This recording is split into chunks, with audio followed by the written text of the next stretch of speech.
When I first moved into the apartment on West Haverford, I told myself it was exactly what I needed. A place stripped of sentiment, stripped of memory, stripped of her. After my divorce, I wanted anonymity. I wanted a roof that wasn't heavy with history. The building wasn't much. Peeling paint, flickering lights, the faint smell of mildew that clung to the stairwell like a wet rag. But it was cheap, and I was desperate. The landlord, a gruff man in his 60s named Ed, handed me the keys without ceremony. "Quiet place," he said. "Neighbors keep to themselves. That's what you wanted, right?" "Yeah," I muttered. "Quiet's fine." The first night I unpacked a few boxes, drank too much whiskey, and collapsed on the mattress I'd dragged in. At 2 a.m. I woke to a sound I couldn't place. At first I thought it was the pipes clanging, or someone arguing through thin walls. But then I heard it again. Muffled screaming. Not just yelling. Panic. Pleading. A woman's voice rising and falling like she was trapped on the other side of the wall. I froze. Heart pounding. Divorce had left me jumpy, raw. Maybe my mind was playing tricks. I sat there, ears straining, until I convinced myself it was a dream. The next night it came again, same time. Screams, then hurried footsteps, then silence so sharp it made my teeth ache. I called the police. 2 officers knocked on the door next to mine, listened, then shrugged. "Place is empty," one said. "Hasn't been rented in years." "That's impossible," I said. "I heard someone in there." They exchanged a look. "Sir, maybe you should get some rest." I didn't sleep after that. By day, the apartment seemed normal enough. I'd make coffee, stare at the blank walls, and tell myself I was imagining things. I was 43, alone, and still paying alimony I could barely afford. Stress could explain a lot. But at night, when the screams returned, I pressed my ear against the wall and felt my stomach twist. It wasn't imagination. Something was happening in there. I started recording the sounds on my phone. The first few nights, the audio was faint, almost useless. But by the 5th night, the microphone caught it clear. Pounding fists, a cry for help, the voice breaking into sobs. I played it back again and again, hands shaking. Proof. Finally. The next morning, I went to Ed. "You told me that apartment was empty," I said, shoving my phone toward him. He didn't even listen, just waved me off. "Sir, I'm not entertaining ghost stories. That unit's been boarded up since '09. If you don't like it here, you can leave, but don't bother me with this again." Ghost stories. I wanted to argue, but his eyes had already moved past me. I walked back to my apartment, recorder still in my hand, and thought about how easy it was to dismiss someone. How easy it had been for my ex-wife to dismiss me, too. That night, when the screams came again, I sat on the edge of my bed and whispered through the wall, "I hear you." By the second week, the apartment was swallowing me whole. I stopped going into the office except when I absolutely had to. My boss left curt voicemails. "Carlos, deadlines don't wait for personal issues."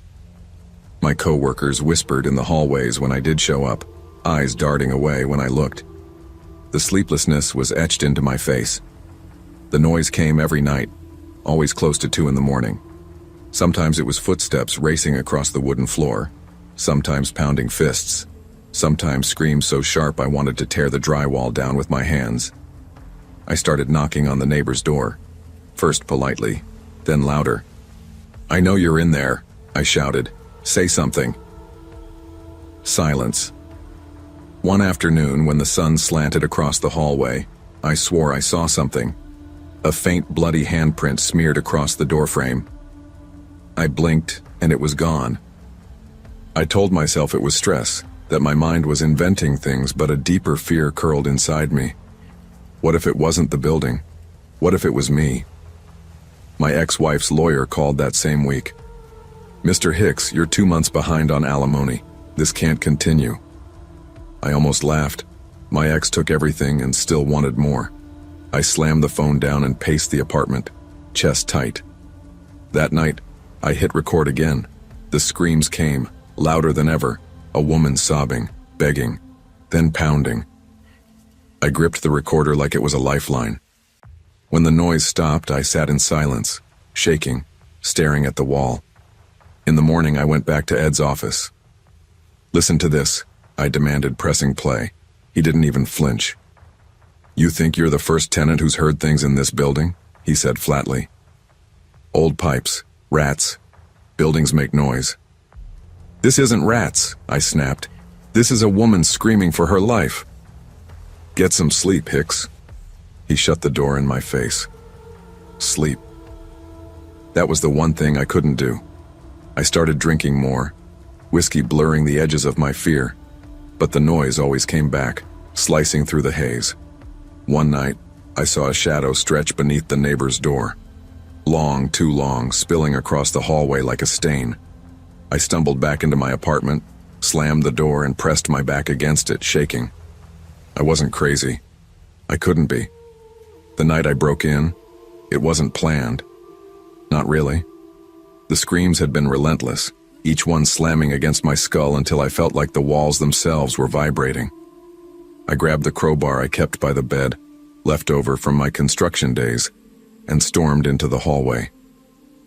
The lock on the neighbor's door was rusty, brittle. It gave way with a sharp crack. Inside, the air was stale, heavy with mold. The floorboards creaked under my weight.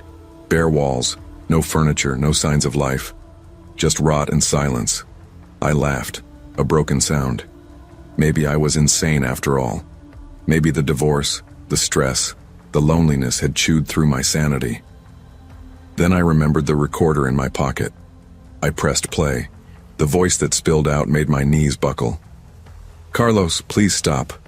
Don't do this." My ex-wife. Her voice clear as day, begging. I stumbled against the wall, bile rising in my throat. I hadn't heard that voice in years, not like that. Not with terror in it. Memories clawed up from the dark, her eyes wide with fear. My hand raised. The night she left. The fight that ended everything. I'd buried it deep, told myself it was just anger, just words.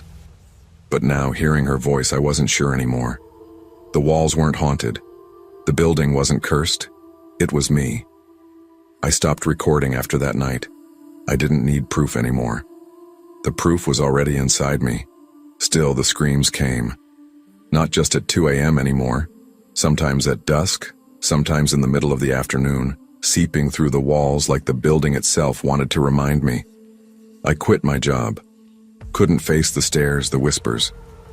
My world shrank to 4 mold-stained walls, a bottle of whiskey, and the voice that wouldn't stop. "Carlos, please stop."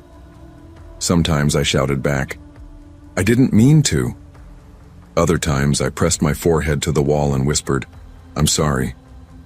But the voice never answered, only screamed, only begged. Neighbors started avoiding me in the hallway. I caught one woman whispering to another, "That's the guy from 3C, stares at walls, talks to himself." I wanted to tell them the truth, but what truth was there? That the building was replaying my sins? That I'd buried something so deep even I couldn't face it until now? One night I woke to find the handprints again, this time not faint. This time smeared across my own walls, red and dripping, vanishing when I blinked, but leaving the smell of iron in the air. I dropped to my knees, clutching my head. I wasn't sure if I was seeing ghosts or just my guilt rotting me from the inside out. But I knew this. There was no escape. The last straw came when I found the crowbar leaning against my bed, streaked with something dark. I hadn't touched it since that night, but there it was, heavy and accusing. I tried scrubbing it clean. The stain didn't fade.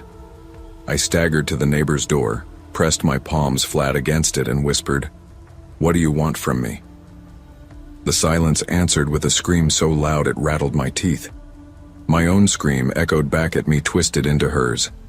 I ran back inside, tore open the bottle, drank until the world spun. But the voice didn't fade. It grew louder, clearer. "Carlos, please stop." I smashed the recorder against the wall, but the sound kept playing in my head. I realized then the truth I'd been running from. The apartment wasn't cursed. The neighbor wasn't real. The voice wasn't a ghost. It was memory, my own crime clawing its way back. The door next to mine had never been locked from the outside. It had been locked from within, by me. Now the walls were bleeding it out. You can move, you can drink, you can bury your past beneath layers of denial, but the truth will always find a way back. Guilt is its own haunting, and the deeper you hide it, the louder it screams. Long before I could remember birthdays, holidays, or even my first day of school, there was a single memory that carved itself into me like it was waiting for the years to come. I was 5, maybe a little younger. I woke up in that pale hour before dawn, when the world feels wrong and too quiet. I remember rolling over in bed and seeing him. A man at my window. Bald head. Skin pale under the moonlight. And those eyes, sharp, unnatural blue. They glowed like glass reflecting headlights, though there were none outside. His face was pressed against the glass, fog spreading from his breath. I screamed. I don't remember climbing out of bed or running. I just remember my mother's arms around me. She pulled me close, whispering it was only a dream, a nightmare, nothing to be scared of. She tucked me back in, closed the curtains tight, kissed my forehead. I wanted to believe her. I really did. But the image didn't fade. For years after, I slept with my curtains pulled shut, even on the hottest summer nights. My twin brother, Caleb, used to tease me for it. Afraid of the boogeyman? He'd laugh, letting his own window stay open so the crickets sang him to sleep. My sister Rachel rolled her eyes whenever I brought it up. I learned not to. My dad didn't like weakness. He was strict in that way. No crying over scraped knees, no whining when it thundered. To him, fear was a thing you wrestled down until it went quiet. So I buried that night. I labeled it a nightmare and pretended it never really happened. But there's a difference between forgetting and forcing yourself not to think. Every time the house creaked, every time the trees tapped the siding, every time headlights swept across my wall, I felt those eyes. Watching. Waiting. We grew up in a small neighborhood just outside Baltimore. The kind of street where people left their doors unlocked, where kids played stickball in the road and nobody worried. My father's job with the Postal Service kept us steady. My mom was the softer balance, always reminding us that life wasn't just rules and discipline. Still, I never told either of them how that face followed me into my dreams for years. When I hit middle school, I convinced myself I was past it. People outgrow their childhood fears. That's what I told myself anyway. I buried it deep. Until much later, when it came back sharper than ever, and I learned the worst part. It hadn't been a dream at all. I was 23 when the memory clawed its way back to the surface. My father had fallen ill. Lung cancer. By the time we got him into a hospital in Bogota, Colombia, where he had retired with my mother after selling the house, he was already a shadow of himself. We sat in that sterile waiting room with its humming fluorescent lights and white walls that smelled of bleach and sickness. Rachel was 28 then, Caleb 23 like me. We hadn't been in the same room in years. We tried small talk to fill the silence. Work, relationships, anything but the fact that our father was dying down the hall. At one point, I don't know why, I mentioned the nightmare. Maybe because being back together stirred old memories. Maybe because the smell of antiseptic made me feel 5 again. Remember when I swore there was a guy at my window? I said, half laughing. Scared the hell out of me. Caleb chuckled, shaking his head. Yeah, you were such a scaredy cat. Curtains closed, lights on, stuffed animals lined up like soldiers. I expected Rachel to smirk the way she always had. Instead, her expression froze. Her smile vanished. She stared at me, then at the floor. That wasn't a dream, she said quietly. The air went heavy. I blinked at her, not sure I'd heard right. What do you mean? I asked. She swallowed, glanced around like she wasn't sure if she should keep going. Then she told us. She had been 9 or 10 then. She heard the scraping at her own window first. When she looked up, there he was, a bald man with those same awful eyes. He was prying at the frame, trying to force it open. She screamed and our dad came running. He threw open her door, saw the man, and charged outside. Rachel said she remembered hearing shouting, the sound of feet pounding the grass, and then silence. When the police arrived, the man was gone, swallowed by the woods behind our yard. Hours later, after the adrenaline cooled, Dad checked every window. That's when he saw the marks on mine. The scratches where someone had tried the lock. The only thing that saved me was the latch holding firm. My stomach knotted. All my life I'd convinced myself it was just a nightmare. But it wasn't. The face at the glass was real. Why didn't anyone tell me? I whispered. Rachel's eyes softened. You were 5. Dad didn't want you living in fear. He told us never to bring it up again. I leaned back in my chair, dizzy. Caleb stared at her like she'd just confessed to murder. None of us spoke for a while after that. The beeping of machines down the hall filled the silence. My skin felt too tight, like I was 5 again, waiting for those eyes to blink. Our father never mentioned it again before he passed. I'll never know if he chased that man far, or if the man just walked calmly into the woods knowing he'd be back one day. After the funeral, I couldn't shake the feeling. I flew back home, tried to return to work, tried to act normal, but something in me was rattled loose. I found myself avoiding windows again, pulling curtains shut even in the middle of the day. I told myself it was old paranoia returning, nothing more. But then the dreams started. The first one came a week after I returned. I woke in my apartment drenched in sweat. In the dream, I had been back in my childhood room. I could hear the scraping at the window, slow and deliberate. When I turned my head, he was there. Same bald head, same piercing eyes. Only this time he wasn't outside. He was standing in my room. His shadow fell across my bed. I tried to scream, but no sound came. He leaned closer, so close I could feel his breath on my cheek. When I woke, my throat was raw from yelling. My neighbor banged on the wall telling me to shut up. It didn't stop. Night after night, the same dream. The man always closer, always silent, always waiting. I didn't tell anyone. Who would believe me? Caleb thought I was overdramatic when we were kids. Rachel had her own family to care about. I carried it alone, just like before. One night, though, it got worse. I jolted awake around 3 a.m., heart racing. My apartment was silent, but when I looked toward the window, I swore I saw the faintest outline of a figure retreating from the glass. I stumbled to the curtains, yanked them open. Nothing. Empty street, shadows of trees swaying under the streetlight. The next morning I found faint scratches on the outside of the frame. I told myself it had to be the wind, a branch, anything but him. But deep down, I knew. Paranoia became my shadow. I changed apartments, installed cameras, slept with a baseball bat within reach. Still the dreams came. Still the memories grew sharper, like my mind was refusing to let me soften them anymore. One evening, Caleb called. "You've been weird lately," he said. "You okay?" I hesitated. Then I told him everything. The dreams, the scratches, the feeling that the man was still out there. Caleb sighed. "You're scaring yourself, man. Dad chased that guy off decades ago. He's probably long dead." "Then why do I still see him?" I snapped. "Why do I wake up feeling like he's breathing down my neck?" Silence on the line. Then Caleb said quietly, "Because you never dealt with it.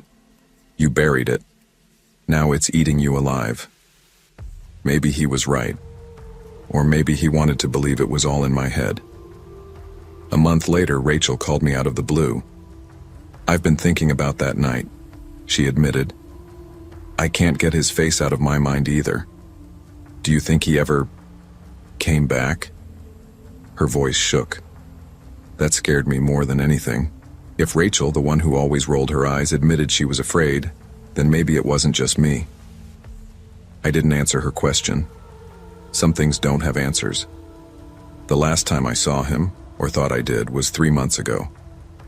I was in a cheap motel outside Richmond, traveling for work. The walls were thin, the air smelled of mold. I couldn't sleep. Around 2 a.m., I turned over, and there he was. Not outside, not in a dream. Standing in the corner of the room, bald, blue-eyed, silent. I blinked, and he was gone. Just shadows. But when I turned on the light, I saw something scratched into the cheap wooden dresser. 4 words. I never left you. I checked out before sunrise, drove home shaking, and sat in my car until daylight. Since then, I haven't seen him, but I feel him. Every creak of my apartment floor. Every shadow at the edge of my vision. I don't know if he was ever just a man. Maybe he was. Maybe he's long gone, and it's my mind replaying a wound that never healed. Or maybe he's still out there, watching, waiting, like he always has. I lock my windows every night. Curtains drawn tight, just like when I was 5. And I wonder if someday I'll wake to find those blue eyes again, not in memory, not in dreams, but standing over me. Trauma left unspoken never truly disappears. Silence doesn't erase fear, it only gives it room to grow. Facing what haunts us, whether real or in memory, is the only way to stop it from following us forever. I used to think of myself as reliable. That was the word people at the office used when they talked about me. Hector, the reliable one. I stayed late. I kept my head down. I double-checked other people's reports when they missed something. I laughed at their dumb jokes even when they weren't funny. For 10 years, I built my reputation on being dependable. And then one afternoon, in the middle of a quarterly meeting, I hurled a chair across the room. I still don't know what set me off. Someone corrected a number on my slide, and my hand started shaking. My throat burned, and before I knew it, I was screaming. Spit flew from my mouth. I told him he didn't know a damn thing, that none of them did. The chair clattered off the whiteboard and dropped with a bang that silenced the whole floor. They sent me home that day. HR called the next morning. 2 options: resign quietly or agree to therapy, with written proof that I was attending. I wanted to tell them to shove it, but I didn't have savings to fall back on. So I nodded into the phone, agreed to therapy, and told myself I'd treat it like another work assignment. That's how I ended up in Dr. Lyle's office, sweating through my shirt, sitting in a soft armchair that felt like it might swallow me. The place smelled faintly of cinnamon, like a candle had been burning earlier. The blinds were half closed, and a clock on the wall ticked louder than it should have. "Why don't you tell me what you've been seeing?" he asked, pen scratching against his pad. "They're not real," I said quickly. "Just stress visions. I know what's happening to me. I've been under pressure, that's all." "What kind of visions?" I stared at my shoes. The laces were frayed. I didn't want to say it out loud, but I had to. People without faces. Long hallways that never end. And this woman... I cleared my throat. Her hands are covered in blood. She whispers my name. Dr. Lyle didn't blink. He leaned forward slightly. "What does she say?" The words stuck in my throat. Finally, I whispered, "She says, you promised you'd never forget." He nodded, jotting it down. "I'd like you to start keeping a journal. Write everything down, the dreams, the visions, the feelings. Don't censor yourself." "Can you do that?" I agreed, even though I felt ridiculous. Writing nightmares in a notebook wasn't going to change anything. But I was desperate to keep my job, so I left with a spiral pad tucked under my arm and the sour taste of shame in my mouth. That night, I dreamed of her again, the woman with the blood-soaked hands. She stood at the foot of my bed, whispering the same words. When I woke up, my sheets were damp with sweat, and the clock read 3:17 a.m.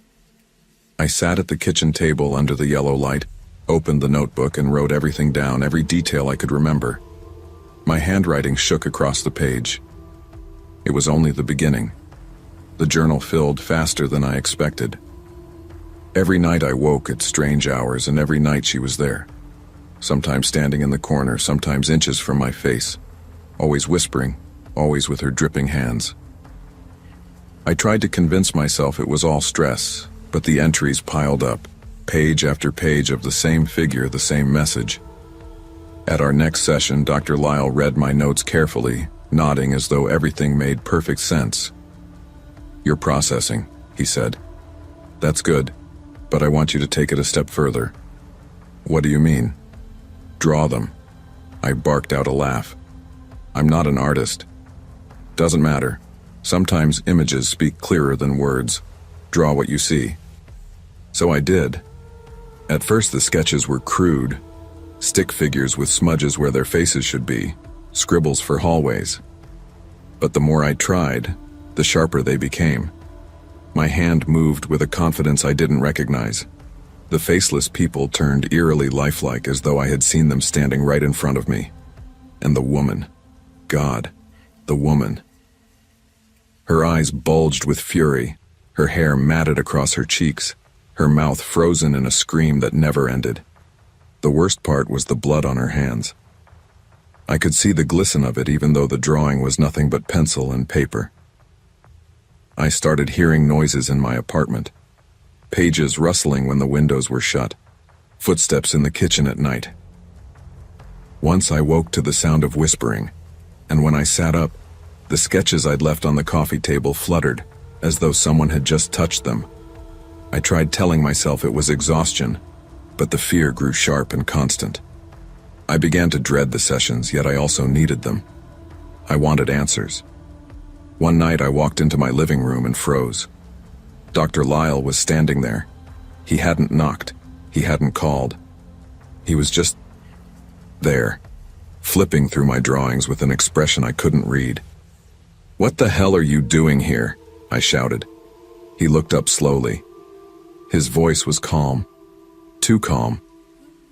"These aren't hallucinations, Hector." My skin prickled.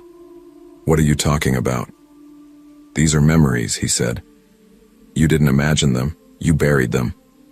I laughed, but it came out cracked and desperate. "That's insane." He closed the notebook with a snap. "You killed her, your girlfriend, the woman with the bloody hands. You beat her in a jealous rage and then you forced yourself to forget." The room tilted around me. My chest tightened. "That's not true," I whispered. "I loved her."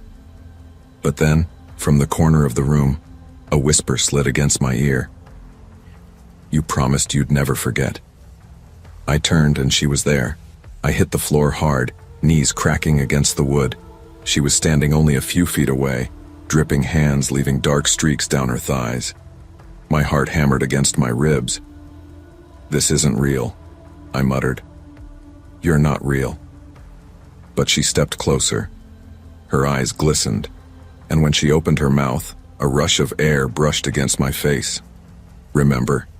I clutched my head, squeezing my temples until spots danced in my vision. "No, it's not possible."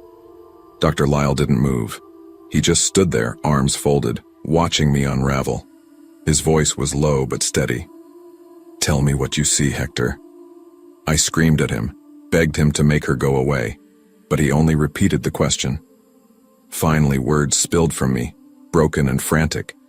She was screaming at me. She accused me of cheating. She wouldn't stop. I pushed her, but I didn't. My voice cracked. Memories flooded like broken glass, cutting their way through. The night in the apartment, her voice raised, my fists clenching, the sound of her head striking the edge of the coffee table. I stumbled backward, shaking my head violently. "It was an accident. I didn't mean to." Her bloody hands reached toward me. The smell of iron filled my nose. I gagged. "You didn't call for help," Dr. Lyle said flatly. "You wrapped her in a blanket. You put her in the trunk of your car. You drove her out past the quarry." "How do you know that?" I screamed. He reached into his jacket and pulled out a leather badge wallet. The glint of metal caught my eye. A detective's badge. "Because we've been investigating you for a long time.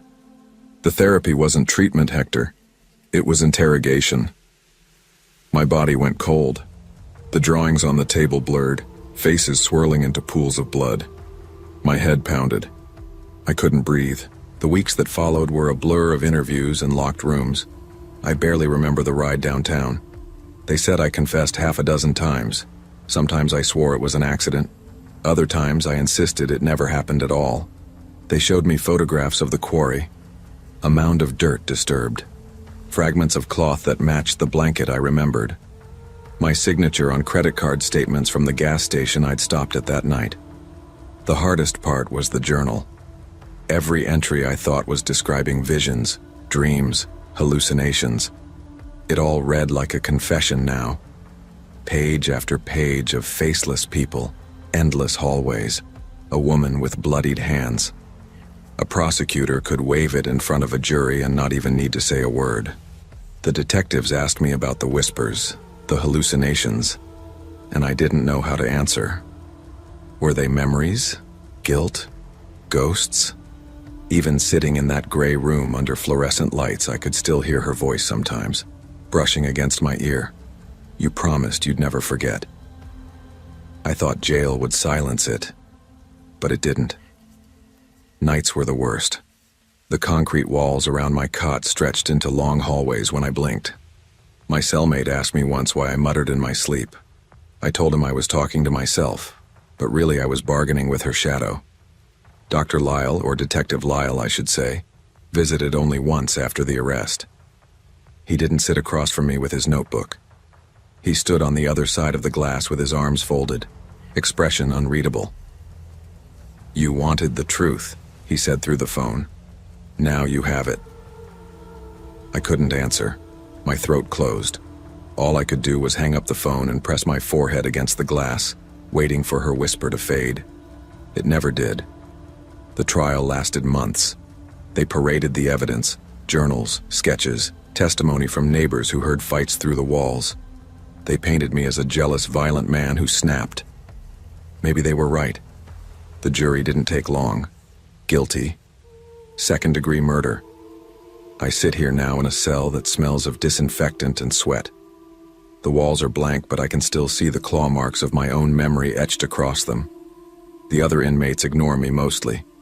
They don't know that when I close my eyes, I see her standing at the foot of my bed, blood dripping, whispering those words. Sometimes I wonder if she's a ghost, or just the part of me that still remembers what I tried to bury. It doesn't matter anymore. She won't let me forget, and maybe that's the punishment I deserve more than bars or chains. I started writing again. Not drawings this time, just words. Honest ones. The pages don't make sense half the time, but I write anyway. Maybe it's the only way to stay sane. Maybe it's the only way to face what I did. When the lights go out at night and the hallways stretch in my mind, I hear her whisper. And now, for the first time, I answer her. I say, I remember. The story of Hector Bell shows how denial can be more dangerous than guilt itself. The mind will bury memories too painful to face, but the truth has a way of clawing back. Pretending the past never happened doesn't erase it. It only gives it more power. Facing our actions, no matter how dark, is the only path to freedom. Otherwise, the ghosts we try to silence will whisper forever. I first saw him online. Not on a dating app, but through a mutual friend's comment thread that spiraled into private messages. His profile looked like something out of a travel magazine. Photos in Portugal, stone alleys, waves crashing against cliffs, Wilton leaning against a faded blue door with the ease of someone who belonged there. His captions were thoughtful, like journal entries written for strangers. He quoted poets in English, Portuguese, and Spanish.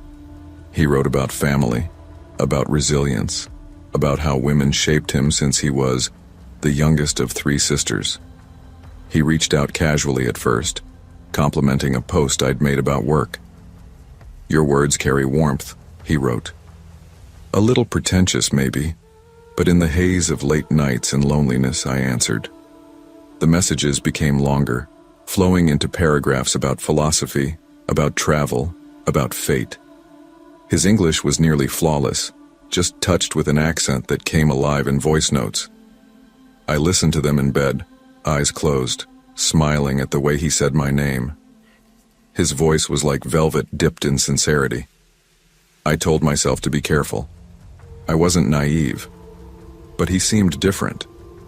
He didn't push for anything physical right away. He asked about my childhood, my favorite books, the things I was most ashamed of. And when I told him, he never judged. He responded with stories of his own. Parents who fought, a father who sometimes disappeared, sisters who taught him empathy. We met for dinner after a month of talking. He chose the place, a quiet little Italian restaurant tucked between warehouses, a spot I'd never noticed before. When I arrived, he was already there wearing a pressed shirt that looked expensive. He stood, kissed my cheek, pulled out my chair. The night passed in a blur of red wine and pasta I can't remember tasting. He listened to me like I was the only person in the world.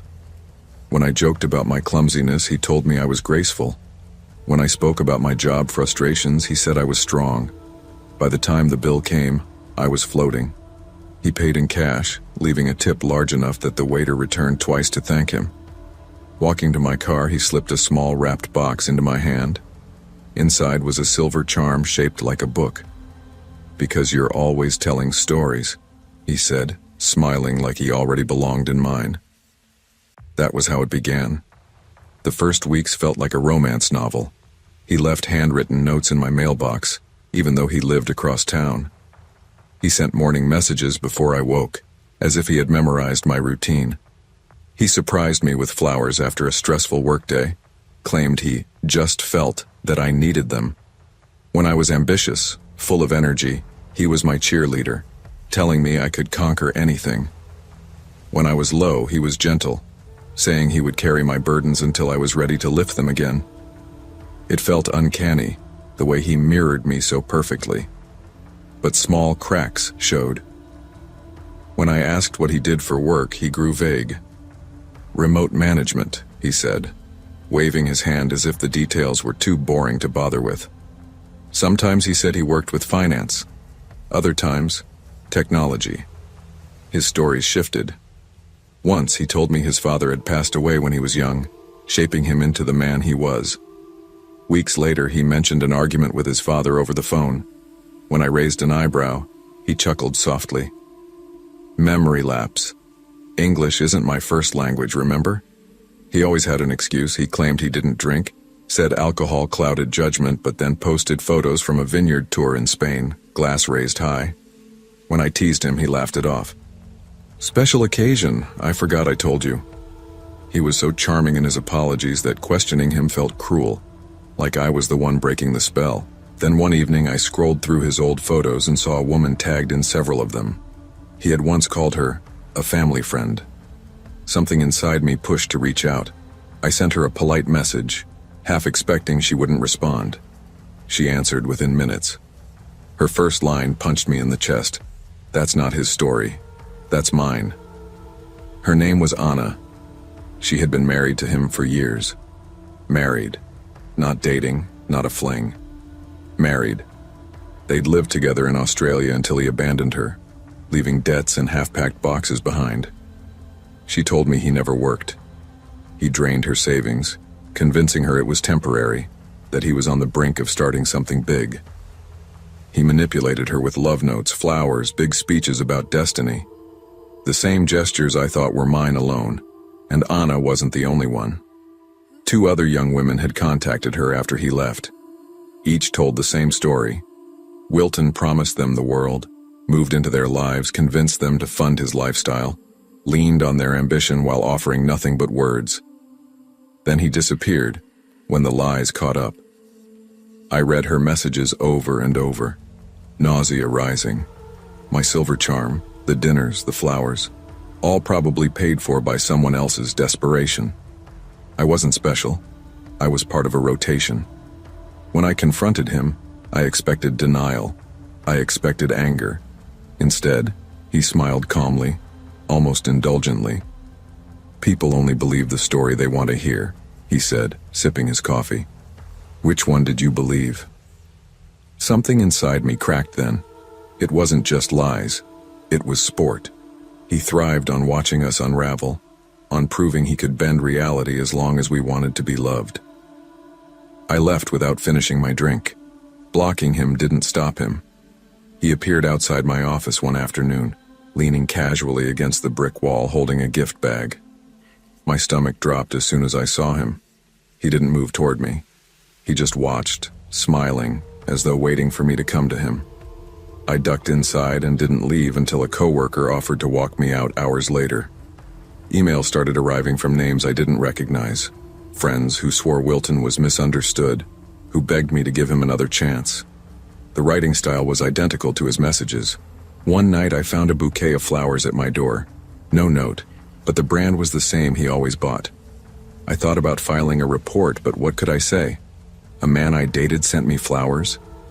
Finally, I agreed to meet him in a public cafe, desperate to end it. He looked radiant as ever, his smile perfectly rehearsed. He leaned across the table and whispered promises. Trips to Europe, a wedding, a family. He said the women were bitter, unable to handle his honesty. He said I was different. He always said I was different. But when I mentioned Anna by name, his jaw tightened. His hand twitched. His eyes, once warm, hardened like glass. She's dramatic, he said, voice dropping low. She always ruins things. For the first time, I believed every word Anna had told me.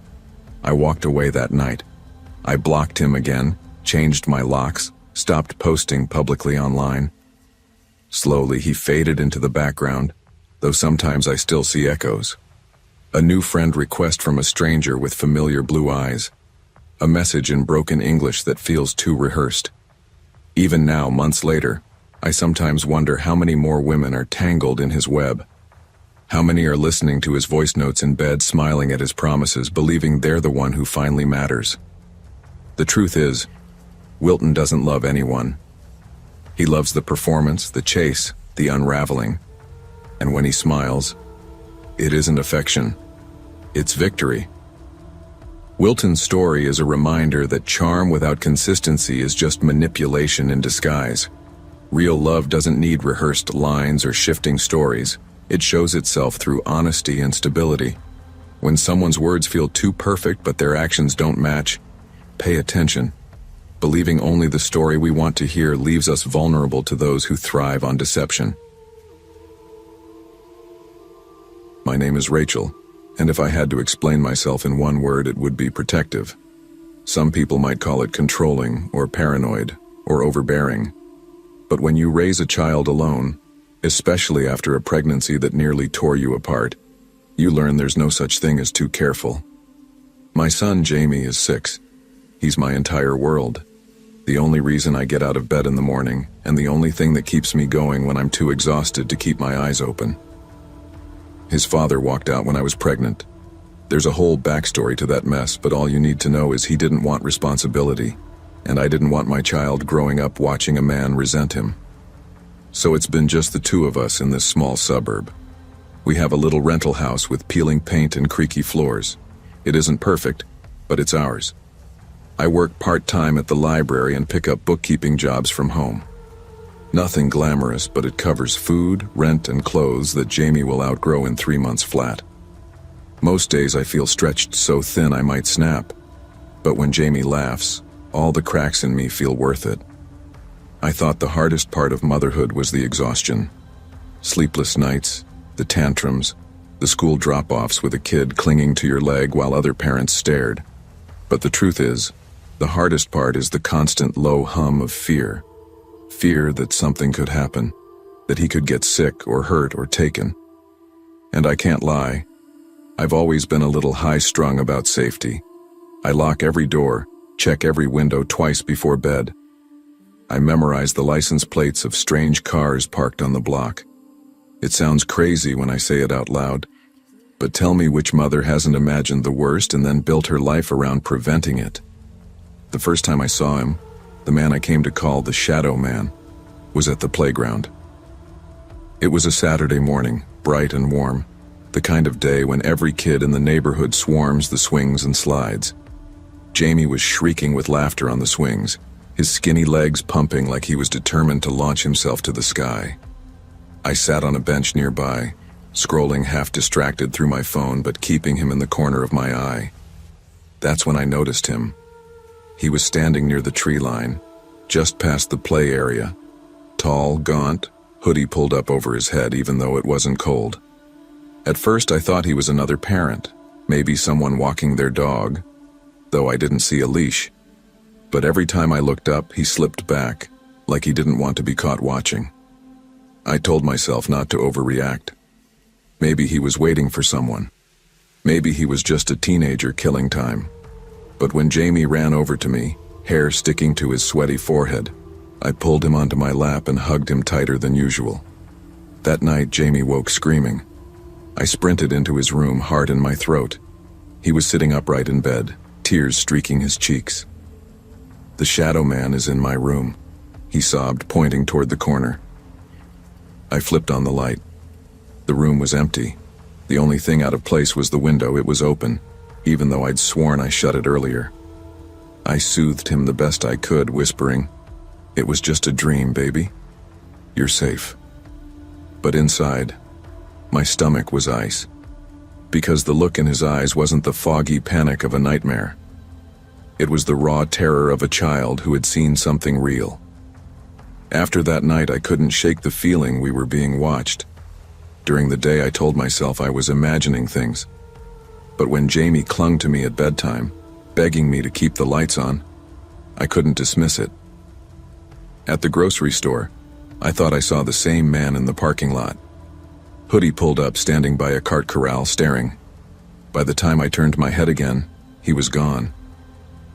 At Jamie's school, I lingered by the gate at pickup, scanning every face in the crowd of parents. My heart jumped at shadows. "Rachel, you're wound too tight," one of the other moms told me when I confessed I felt uneasy. She laughed it off, said motherhood made everyone paranoid. Maybe she was right. But that didn't explain Jamie waking up night after night, sobbing that the shadow man was back. Finally, I bought cameras. 4 little black domes, 1 for the living room, 1 in the hallway, and 2 outside the house. I told myself it was just precaution. If someone was creeping around, I'd have proof. The first week, nothing. Just grainy footage of me microwaving leftovers or Jamie sprawled on the couch with cartoons. But one night, unable to sleep, I pulled up the feed on my phone. At first it looked normal. Then I noticed movement.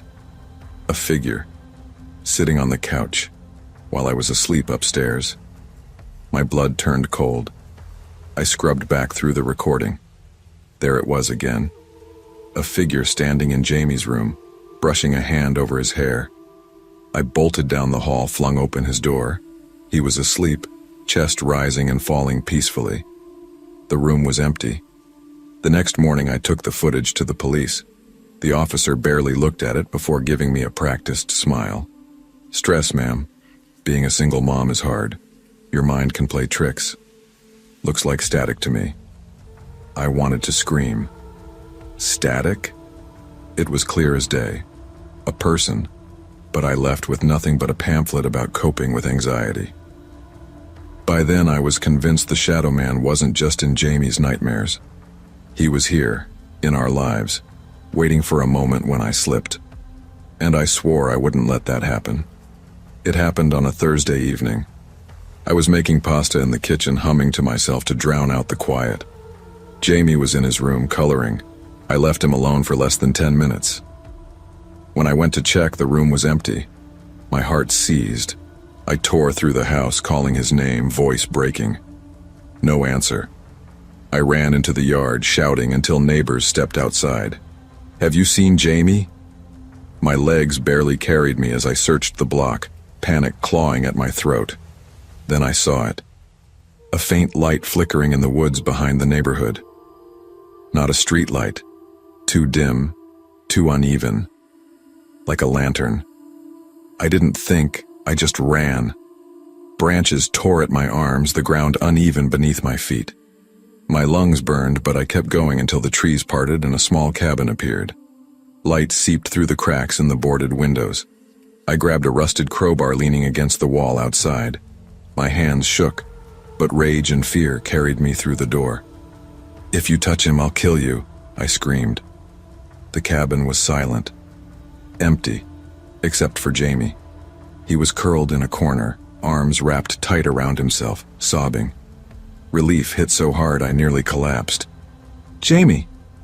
I dropped the crowbar and rushed to him, pulling him close. "It's okay, baby. Mommy's here." But he recoiled, shrinking away from me. His eyes were wide, terrified. "Please," he whispered. "Don't hurt me again, Mommy." The words froze me where I stood. I don't remember much after that. My body moved, but my mind cracked wide open. I tried to tell myself he was confused, scared, maybe still half dreaming. But deep down I knew. The cameras hadn't lied. The man I thought I saw in the footage, the shadow man brushing Jamie's hair, standing over him while he slept, it wasn't a stranger. It was me. Dissociation, they call it. When your mind fractures. When you split yourself into pieces so you can keep living with yourself. My brain had turned me into two people. Rachel the protector, and Rachel the monster. I remembered flashes. Holding Jamie too tightly when he cried, shaking him until his teeth rattled, whispering things I didn't mean. His screams in the night weren't nightmares, they were memories. Every time I saw the shadow man at the playground, the grocery store, the parking lot, it was my own reflection. Warped glass, half-glimpsed windows, the truth I refused to face. And Jamie knew. The look in his eyes that night in the cabin will haunt me forever. He wasn't just scared of some faceless man, he was scared of me. They say memory is unreliable, that trauma twists what we see. But I can't deny it anymore. The shadow man was never real. He was the part of me I didn't want to see, the part I locked away until it clawed back out. I wanted so badly to be the perfect mother, the protector, the safe place. But exhaustion, loneliness, and rage curdled into something else. Something I couldn't admit even to myself. I don't know what will happen now. Whether Jamie will ever forgive me. Whether I even deserve forgiveness. Sometimes I look in the mirror and catch my own reflection and flinch, half expecting to see the shadow man staring back. But there's no shadow man, just me. And maybe that's the scariest truth of all. The monsters we fear are not always lurking outside our doors. They can live inside us, hidden beneath denial and desperation. Protecting those we love means facing our own darkness before it consumes them. When I look back at that night, I can't decide if it started with the car breaking down or years earlier when everything inside me began to rot. But I'll start with the car, because that's easier to explain. I had been on the road for 12 straight hours, running on caffeine and nerves, when the engine finally coughed and gave up on Highway 41. The rain was relentless, slamming against the windshield like it had been waiting for me to fail. The wipers dragged across the glass with a useless squeak until I killed the ignition. My phone had no service. The map on the dash showed nothing but miles of black road cutting through farmland. I should have felt panic, but what I felt instead was resignation. Things had been falling apart for so long that a dead car felt like just another nail in the coffin. My marriage was over. My job gone after too many missed shifts and one too many drunken arguments with the boss. My father, the only person who ever gave me straight advice, was buried 6 months earlier. All I had left was a suitcase of clothes, an overdrawn checking account, and a restlessness that kept me from staying anywhere for more than a few weeks. Through the downpour, I saw the faint flicker of a neon sign. Sunset Motel. Vacancy. The kind of roadside place you only go to when you're out of options. The sign buzzed and sputtered, the orange glow barely cutting through the rain, but it was enough to get me moving. I walked the mile in soaked shoes, suitcase dragging behind me. The lobby reeked of stale coffee and bleach, like someone had tried to scrub away decades of smoke and mildew, but only managed to mix the smells into something worse. Behind the counter stood an older man with watery blue eyes and a smile that didn't reach them. His name tag said Earl. "Car trouble?" he asked, voice flat but polite. Yeah, broke down back there, I said, running a hand over my face. He slid a brass key across the counter. Room 6. But listen, son, don't go outside after dark. Nothing good happens out there. I gave a short laugh. Right, thanks for the advice. The room wasn't much. Peeling wallpaper curling at the edges, a carpet that smelled faintly of mildew, a fridge humming like it was ready to die. But there was a bed, and I was too exhausted to care. I threw my wet clothes over a chair, collapsed onto the mattress, and drifted into a heavy sleep. It must have been after midnight when the shouting woke me. At first I thought it was thunder, but then I heard it clearly. A man's voice, sharp with anger, spilling through the thin walls, then a gunshot, then a child crying. My heart hammered. I pressed my ear to the wall. The sound was unmistakable. I grabbed the phone and dialed the front desk. Earl answered immediately. "There's a fight in room 7, I shouted. "Someone fired a gun. I heard it." Silence. Then Earl's voice, calm and steady. "Sir, you're the only guest tonight." The line clicked dead. I sat frozen, the receiver still pressed to my ear, listening to the dial tone buzz in my skull. My skin prickled, every nerve awake. I paced the room, whispering to myself that it had to be a dream, a nightmare, the kind where you wake in a sweat and laugh about it later. But then the crying came again, louder this time. A child's sobs rising and falling through the wall like they were in the room with me. I snapped. I stormed into the hallway, bare feet slapping against the damp carpet, and kicked open the door to room 7. The smell hit first. Burnt gunpowder, faint but undeniable. The room itself was gutted. Bare floorboards, rotting wallpaper, dust thick enough to choke. No bed, no furniture, no signs of anyone living there. "Hello?" I shouted, voice cracking. "Is anybody here?" My words echoed back at me, hollow. I stumbled backward into the hallway, shaking. The crying had stopped. Only the rain outside and the hum of the lights remained. Back in my room, I collapsed into the chair, dragging my wet clothes onto my lap like a shield. My hands wouldn't stop trembling. Minutes later, blue and red lights cut through the curtains. Sirens wailed. I rushed to the window. Police cruisers screeched into the parking lot. Boots thundered down the hall. A pounding on my door. "Police! Open up." Confused, I obeyed. Officers flooded in, guns drawn, shoving me to the floor. Cold metal cuffs snapped around my wrists. "What the hell is this?" "I didn't do anything," I shouted, panic strangling my voice. A detective crouched beside me, face stern, eyes sharp. "Jack Dwyer, you're under arrest for the murder of your wife and 2 children." The words didn't make sense. They slammed into me like a punch to the chest. "What? That's insane. I don't even have kids." But as the words left my mouth, flashes cut through my mind. My wife's face, tear-streaked. 2 children screaming. The deafening crack of a gunshot in a motel room just like this one. I thrashed against the cuffs. "No, you've got the wrong guy." The detective's expression didn't change.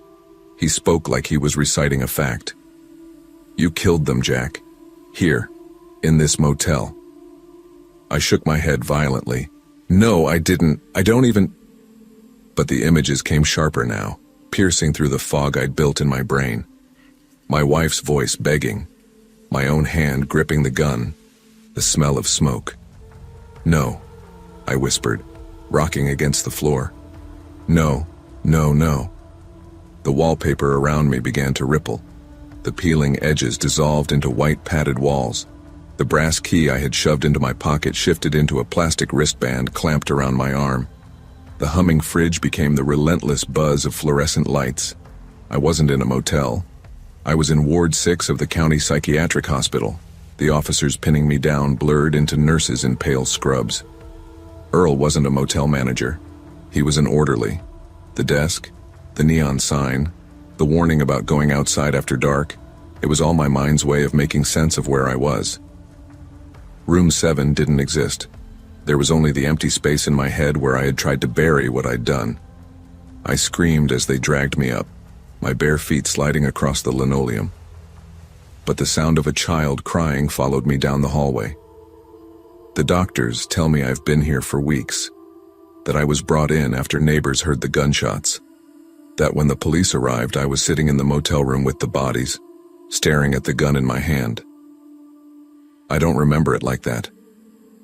My memory insists on highways and rain, on neon signs and peeling wallpaper, but every night when the lights dim and the hall's quiet, the other version breaks through. The crying, the shouting, the gunshot. Sometimes I try to argue with the doctors. I didn't have kids, I tell them. I didn't have a family. But then they slide photographs across the table. A smiling woman, 2 children with my eyes. I can't look at them for more than a second before nausea takes over. I ask where the photos came from, and they just say, "From your house, Jack." The truth presses against me like a weight. The motel wasn't a place I stumbled into after a car broke down. It was where I made my last stand against the life I had ruined. A roadside room where I ended it all. Now Ward 6 has become my world. Earl brings meals on a tray. The nurses check my vitals. The walls don't peel, but I swear sometimes I see stains spreading across them, dark and red, then gone when I blink. At night, I hear the crying. Always the crying. They say time dulls pain, but here it only sharpens it. Every day I replay what happened. Sometimes I convince myself it wasn't real, that my wife and kids are still out there somewhere, waiting for me to come home. Other times, the guilt crashes down so heavy I can't breathe. I pace the small room, fists pressed against my temples, whispering to myself. It was an accident. It wasn't me. But deep down, I know better. The mind can twist, can fracture, can invent neon signs and motel clerks to cover the truth. But memory doesn't die. It claws back through the cracks, dragging you into the reality you tried to bury. Every night I lie in the narrow hospital bed, staring at the ceiling, listening. The crying comes soft at first, then louder until it fills the room. Sometimes I press my hands over my ears, but it doesn't help. The sound comes from inside me. I whisper apologies into the darkness, but the cries never stop. And I know they never will. You can run from the world, you can even run from yourself for a time, but the truth has no expiration date. Guilt doesn't vanish. It waits, festers, and bleeds back through the cracks of your mind. What you bury will always dig itself free, and when it does, it will demand to be heard. My name is Louisa Evans, and I've never been good at staying in one place for too long. Growing up in Indiana, I used to think I'd settle into a quiet life, maybe work at the local clinic like my mother did, marry young, raise kids who'd go to the same schools I went to. That kind of thing. But nothing turned out the way I imagined. Life never does. After my mother died, I left home, drifting between cities until I landed in this one. By then, I had a history I didn't want to talk about anymore. A relationship gone bad, some debts, things I tried to bury by moving far away. I found work at Ashwood Psychiatric Hospital, mostly by chance. A friend of a friend said they were desperate for night nurses. No one wanted the graveyard shift. The pay was steady, the benefits good enough. And maybe, I told myself, the quiet nights would give me space to think, to heal. The first time I walked through those long, sterile hallways, the air smelled faintly of antiseptic and old metal. The walls were lined with pale green paint that always looked sickly under fluorescent light. The patients were mostly sedated by night, kept calm with medication. You'd hear the occasional groan or mutter from behind locked doors, but it wasn't loud. Mostly, it was still, almost too still. I liked it that way. But not room 19. Room 19 was down the East Hall, near the old wing that hardly anyone used anymore. The first time I passed it, I slowed, not sure why. My rounds were routine. Check vitals, record logs, make sure the doors were locked. But something about that door felt different. My hand hesitated over the clipboard as I peered through the observation window. And that's when I saw her. A woman strapped to the bed, wrists and ankles bound in thick leather restraints. Her face was pale, her eyes wide open, darting back and forth like a trapped animal. But it was her mouth that made me stop cold. Thick black stitches crisscrossed her lips, pulling the skin so tight it puckered. She made a muffled sound, like she was screaming behind the thread, but no words came out. I stepped back, my heart pounding. I asked one of the senior nurses about her later, careful to sound casual. "Who's in room 19? The nurse barely looked up from her paperwork. "That room's not your concern." That was all she said. After that, I started dreading that hallway. I told myself not to look, but every time I passed, I'd catch myself glancing in just for a second, and there she was, staring at me with those wild eyes. Sometimes she thrashed, the restraints creaking against the bed frame. Other times she just lay still, tears sliding down her face. I wondered who she was, how she ended up like that, and why no one seemed to acknowledge her existence. No chart, no name on the door, nothing. It was like she wasn't supposed to be there at all. But she was, and somehow, I knew she was watching me. The hospital at 3 a.m. always had a strange hum to it, like the walls themselves were alive. That night was no different until I reached the East Hall. I glanced through the glass of room 19 out of habit, and froze. The bed was empty. The restraints dangled loose, swaying slightly, as if someone had just slipped free. "Shit," I whispered, fumbling for my radio. "Room 19. The patient's gone." There was a pause on the line. Then the supervisor's voice crackled back, slow and confused. "Evans, there is no room 19 patient. That room's been empty for years." My throat went dry. But when I rushed back, the bed was neatly made. The straps coiled perfectly on the mattress. Empty. Still, I couldn't shake the feeling of eyes boring into me. Over the next week, the sightings began. I saw her at the far end of the hallway, a pale figure standing in the dim light before vanishing as I blinked. Once, in the break room, I caught her reflection in the window, blood dripping down her chin where the stitches had torn loose. When I spun around, the room was empty. I tried to tell one of the other nurses. She gave me a look like I was crazy. "You're overtired, Evans. Get some sleep." Maybe she was right. Maybe I was just exhausted. But then came the night I checked the medicine cabinet. I bent down to grab supplies, looked up, and in the glass, she was standing directly behind me, close enough that I should have felt her breath. Her stitched mouth quivered, threads stained dark. I dropped the tray, glass shattering across the floor. By the time another nurse rushed in, the figure was gone. My hands wouldn't stop shaking. I knew then this wasn't just exhaustion.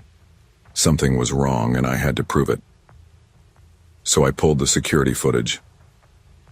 What I found hollowed me out. It wasn't her on the tapes.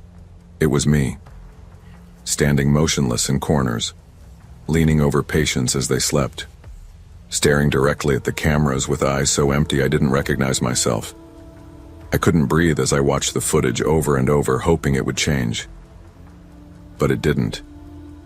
It was me in the hallways, me in the corners, me with that vacant stare.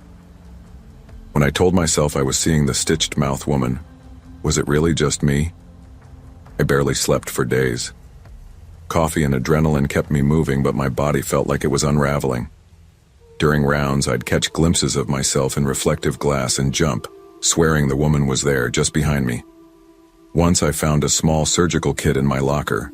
Thread, needles, scissors stained faintly brown. I swore I hadn't put it there. The paranoia grew. Every shadow stretched too long, every sound echoed. I started snapping at coworkers. When one nurse asked if I was okay, I nearly screamed at her. I told myself I had to keep it together. I was a nurse, a professional. But the truth was leaking through cracks I couldn't patch. One night I sat in the staff lounge, staring at my hands. Black thread clung to my fingertips, thin fibers caught beneath my nails.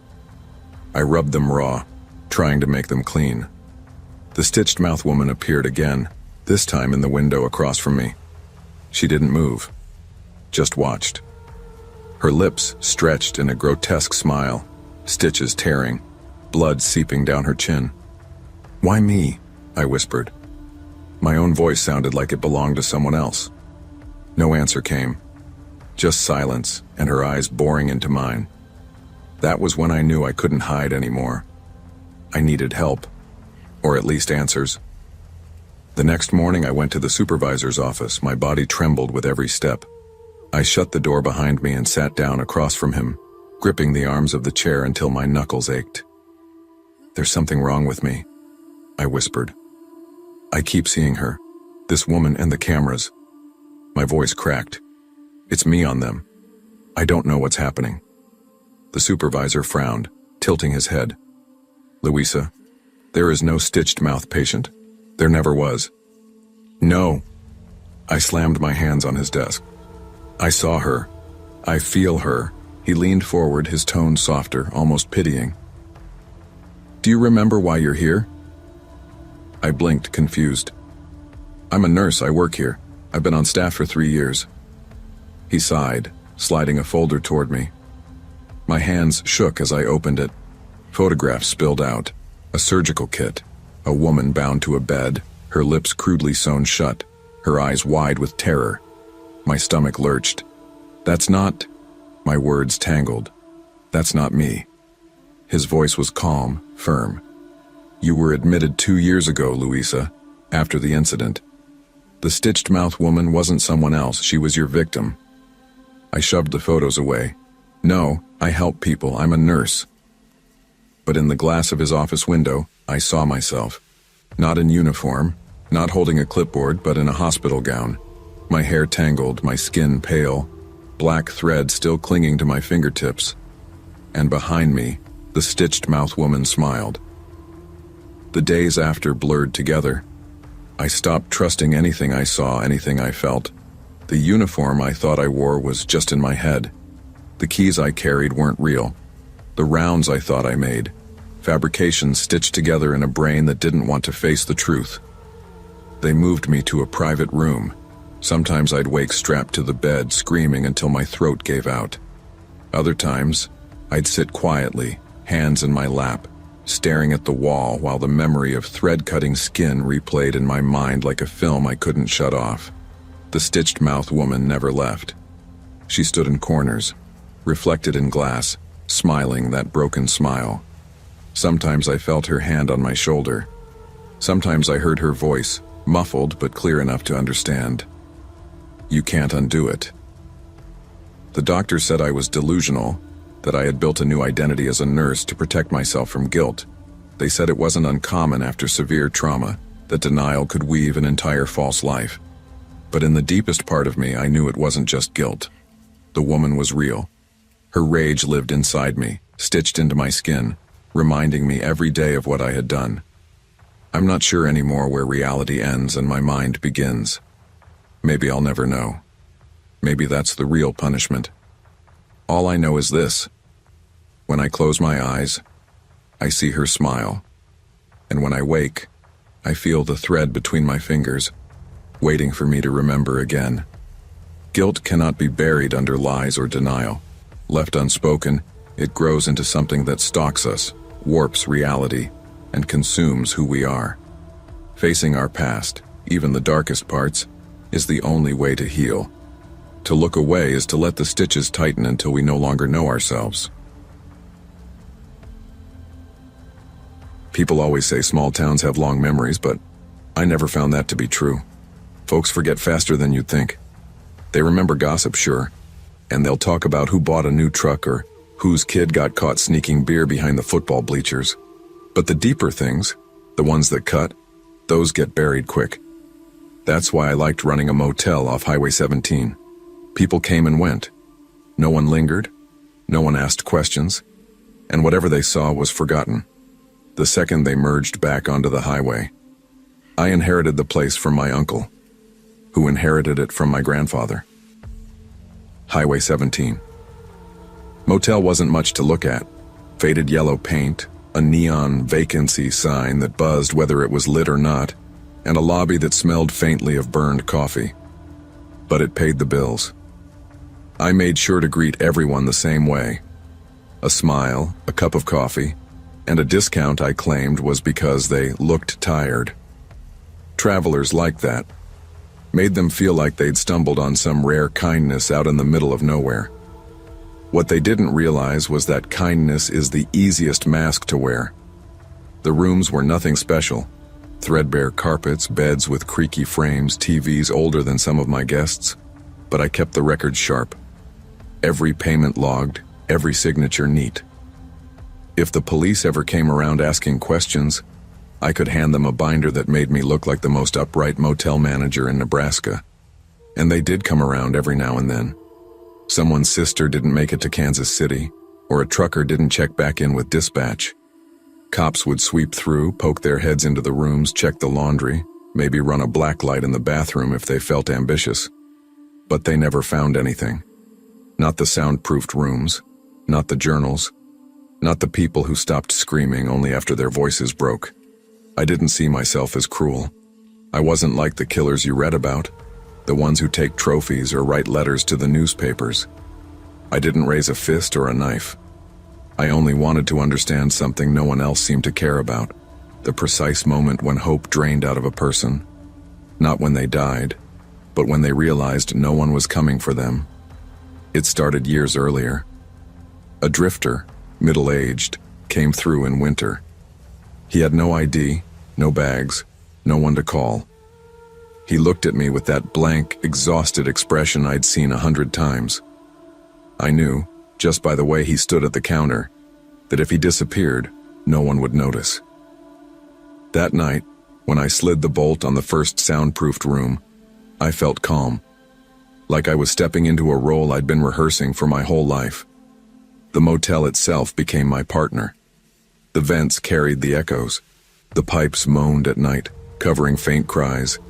Guests complained sometimes, about sobbing, about scratching in the walls. I'd apologize, hand them free breakfast, and smile. Old building, I'd say. Pipes like to talk. They always accepted it. People want to believe they're safe. That was the beauty of it. The motel looked like every other cheap roadside stop in America, and I looked like every other tired manager. No one noticed the difference until it was too late.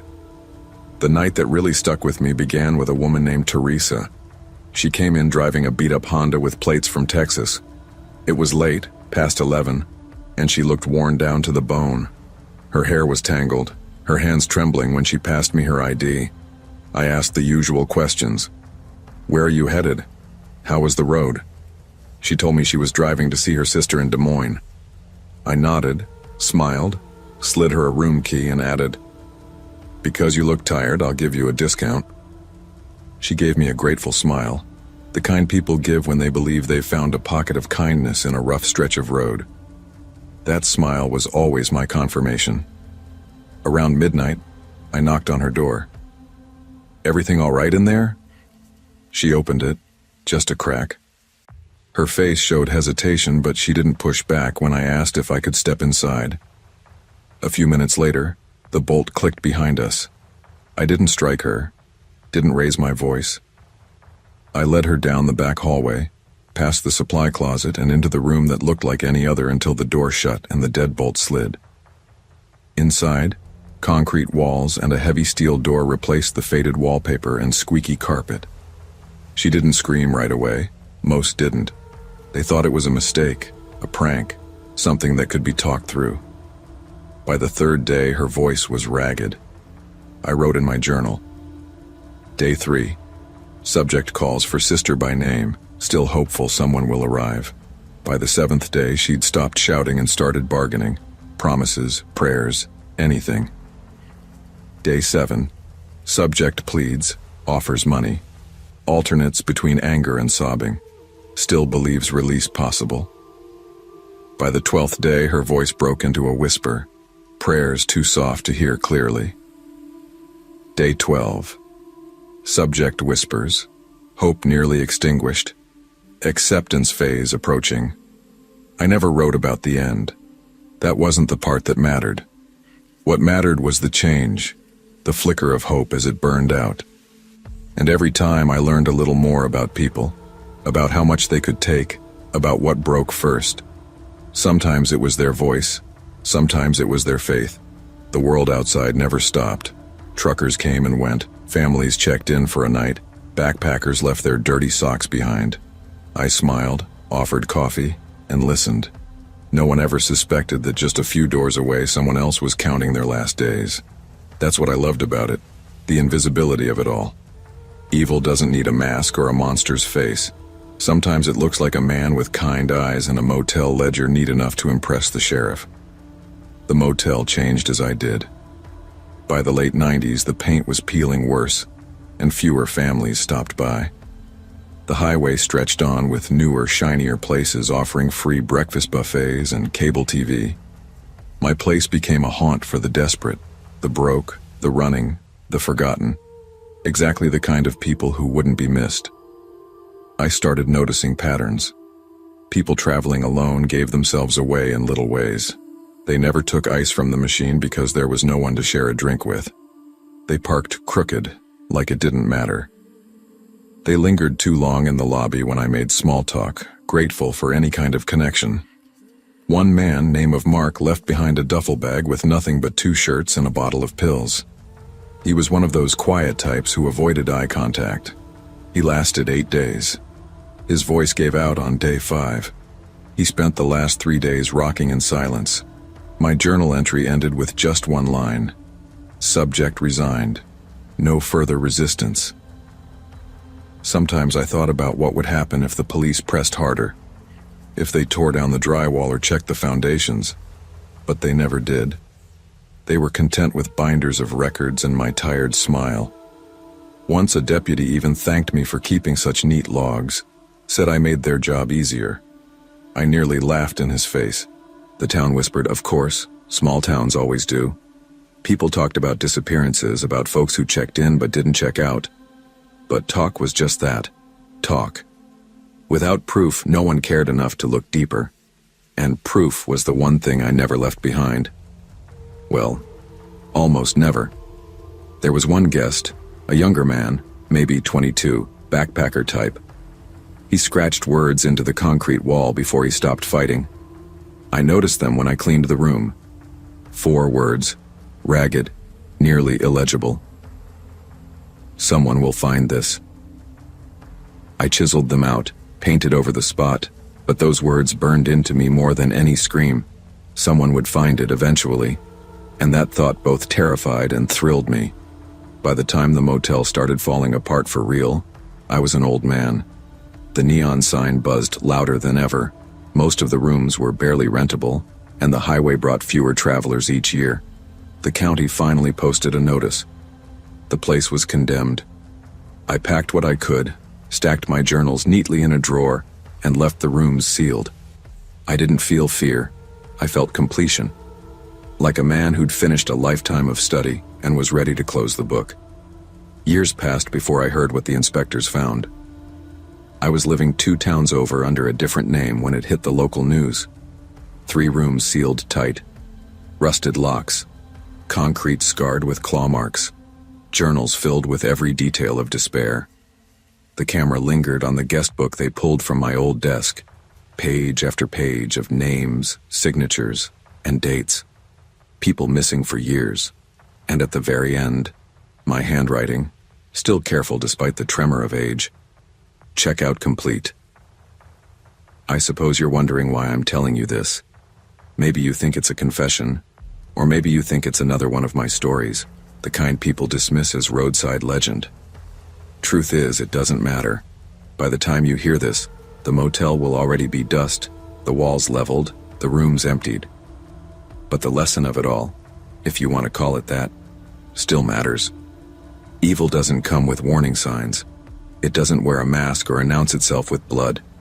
It smiles at you across a counter, offers you coffee, and asks where you're headed. It hides in plain sight, in places you forget the moment you leave. That's the silence I studied all those years. Not just the silence of people who stopped screaming, but the silence of a world that doesn't want to see what's right in front of it. And now, as I sit in a small rented room far from Highway 17, I wonder if anyone will ever understand what I was really chasing. Not death, not cruelty, just the moment when hope flickered out. That moment, to me, was the truest sound of silence. The story of Kingston Cox is a reminder that evil often hides in plain sight, masked by kindness and routine. We expect danger to look monstrous, but the most frightening truths are ordinary people who quietly decide to harm others without cause. The lesson is that we must not ignore the small warnings, the strange feelings, or the stories people dismiss. Paying attention, really paying attention, can be the difference between safety and silence. When I signed the lease, I told the landlord I needed a fresh start. He nodded, shoved a set of keys into my palm, and didn't ask anything else. People in small towns never do. They size you up, decide you're either harmless or not worth the trouble, and let you disappear into the background. That's exactly what I wanted. The little house sat at the edge of town, paint peeling from its siding, porch steps sagging with rot. Inside, it smelled faintly of dust and old wood. To anyone else, it might have looked like a sad excuse for a home, but to me it was a refuge. I moved in with 2 suitcases and a box of photographs I couldn't bring myself to throw away. My wife's smile was pressed flat between glass and cardboard, my daughter's laugh frozen in glossy colors that felt more unreal every time I looked at them. Everyone thought I lost them to an accident. The official report said faulty wiring, a tragedy, unavoidable. People left flowers at the ruins, shook my hand at the funeral, told me how sorry they were. But in the pit of my stomach, I knew something was wrong. I remembered the smell of gasoline in the air that night. I remembered how fast the flames spread, how unnatural it looked, and I remembered my daughter's voice, high and sharp, shrieking my name as the house came down. I buried those suspicions under routine. Wake up, work at the hardware store, come home, eat something from a can, sleep. I thought if I just kept moving, the ghosts wouldn't catch me. But silence is heavier than people realize. It presses in at night. It crawls into your chest and reminds you of what you lost. Sometimes I swore I heard faint crackling like a campfire somewhere far away. Sometimes I woke coughing, the sharp sting of smoke in my nose, though the air in the house was still. Neighbors noticed. One old man across the street told others he'd seen me outside barefoot at 2 a.m, muttering to myself, holding something shiny in my hand. Maybe just insomnia, he said, but suspicion dripped from his voice. I ignored him. Until the morning I woke in my backyard, barefoot, clutching a book of matches, my clothes faintly smelling of gasoline. I scrubbed myself raw in the shower, water running cold over skin that stung with guilt. I stared at my reflection and wondered if I'd lost my mind. I told myself it was stress, nightmares bleeding into waking life, but deep down, I knew it was more. The only way to be sure was to see it with my own eyes. That night I set up cameras in the living room, the hallway, even outside by the shed. I sat on the couch with the remote in my hand until exhaustion pulled me under. The next morning, dread coiled in my stomach as I hit play. At 3:17 a.m., there I was. My body moved like it belonged to someone else, eyes blank, mouth whispering words I couldn't hear. I carried a gas can across the living room, splashing it onto the floorboards in wide arcs. I held a match, struck it, the flame glowing bright. My hand hovered over the puddle of gasoline. My lips moved faster, as though praying. Then, after a long pause, I blew the match out. I staggered away from the screen, bile rising in my throat. The ritual repeated again and again. Strike a match, whisper, hover, blow it out. I didn't remember any of it.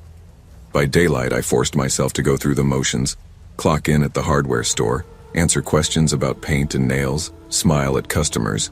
But every time I looked at the shelves of gasoline cans, my chest tightened. That evening, I couldn't take it anymore. I drove to the nearest doctor, hands shaking as I gripped the wheel. I'm sleepwalking, I told him, voice cracking. I'm doing things I don't remember. Dangerous things. He studied me, flipping through a thick folder, his brow furrowed. Then he closed it and looked me straight in the eye. "This isn't new, Robert," he said softly. "You've been here before." My throat tightened. "What do you mean?" "You came to us after the fire, do you remember?" The room tilted, my chest clenched. His words dug into me like knives. "No," I whispered, shaking my head. "That's not true. The fire was an accident, faulty wiring." The doctor's expression didn't waver. "That's what you told yourself. But we've been working with you since then. You've had sessions, medication, monitoring. You signed yourself into our care." The edges of the room seemed to blur. My hands gripped the armrests of the chair so tightly my knuckles went white. Memories pushed up from the depths, jagged and sharp. I remembered sitting in a room like this before, fluorescent lights buzzing overhead. I remembered nurses with soft voices and locked doors that clicked shut behind me. Most of all, I remembered that night, the can in my hand, the smell of gasoline, sweet and sickening, my wife's voice breaking into a scream, my daughter crying, my own whisper, some promise, some prayer I couldn't quite piece together before I struck the match. I bent forward, gasping, but the air wouldn't fill my lungs. The doctor spoke calmly, like this was routine. "You're here now, Robert. You've always been here. The house you think you rented, the neighbors, even the cameras, it's all part of your treatment. It helps you externalize the urges, but you circle back to the fire. You always do." I covered my ears, shaking my head. No, I moved here. I saw the house, I signed the lease, But even as I said it, I could see the truth unraveling. The landlord's pen, the contract, the old man across the street, they blurred, twisted, shifted into orderlies, nurses, staff watching me with careful eyes. My stomach lurched. I wasn't rebuilding my life. I was replaying it. That night I lay in the narrow bed, staring at the ceiling as the hum of fluorescent lights filled the silence. I tried to tell myself the doctor was wrong, that grief had twisted my mind, that this was just another cruel dream. But when the shadows grew long, I heard the crackle again. Not from the vents, not from outside, but inside my skull. I smelled smoke. When I blinked, the walls of the room seemed to ripple, peeling into wood paneling, stained carpet, photographs on the dresser, my daughter's shoes by the door, my wife's sweater draped across a chair, home, and me in the middle of it, holding a gas can. I dropped it, scrambling backward, but my body and the vision moved on its own. Blank eyes, steady hands, whispering words like a prayer. I wanted to scream, but my throat locked. The vision me struck a match. Firelight danced across his face. I closed my eyes. When I opened them again, the room was white, sterile, humming with electricity. My fists clenched the blanket. My breath came in ragged gasps. The fire wasn't haunting me. It was living inside me, waiting for the night to crack open so it could breathe again. The staff tell me it's progress to remember. They say facing the truth is the only way forward. But they don't hear what I hear. They don't smell what I smell. Every night it comes back. The matches in my hand, the gasoline on my clothes, the voices of my wife and daughter crying out as the fire eats them alive. I try to tell myself I won't let it happen again. I pace the room. I press my hands together and whisper apologies, bargains, promises. I strike imaginary matches in the air and blow them out before they touch flame. I repeat the ritual until my throat is raw. But I know the truth. No matter how many times I blow out the match, sooner or later, I'll let it burn. I am not haunted by the fire. I am the fire. You cannot run from the truth you carry inside. Guilt is not a shadow that follows, it is a spark waiting to ignite.